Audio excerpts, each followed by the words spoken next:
as part of an investigation into possible links between Russia and Trump associates, and that the wiretap communications have been provided to the Obama White House. So, the New York Times reports the Obama White House knew there were people wiretapping Trump World.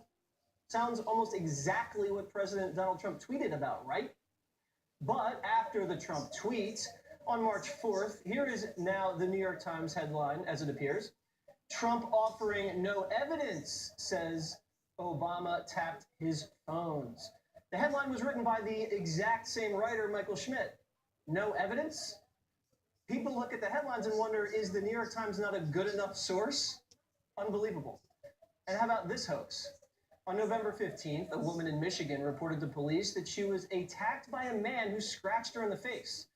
She claimed it was a hate crime following the election of Donald Trump, but it turns out the entire story was fabricated. She scratched her own self in the face. She was depressed and made up the entire story. Now for some in the tank news.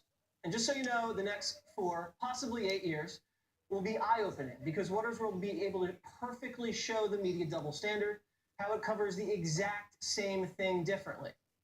Example 1.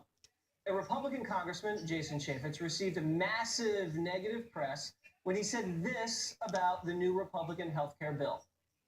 Americans have choices, and they've got to make a choice. And so maybe rather than getting that new iPhone that they just love and they want to go spend hundreds of dollars on that, maybe they should invest it in their own health care. The congressman received wall-to-wall coverage on cable networks for this so-called insensitive gaffe. But wait a second. I remember another politician saying the exact same thing and receiving zero negative press attention. Roll the tape. What I would say is if you looked at that person's budget and you looked at their cable bill, their telephone, their cell phone bill, other things that they're spending on, it may turn out that it's just they haven't prioritized healthcare because right now everybody's healthy. Nobody actually wants to spend money on health insurance. He said the exact same thing. But when a Republican says it, it's a gaffe. Example 2. Ben Carson said this a few days ago. That's what America is about. A land of dreams and opportunity. There were other immigrants who came here in the bottom of slave ships, worked even longer, even harder for less. Immigrants or slaves?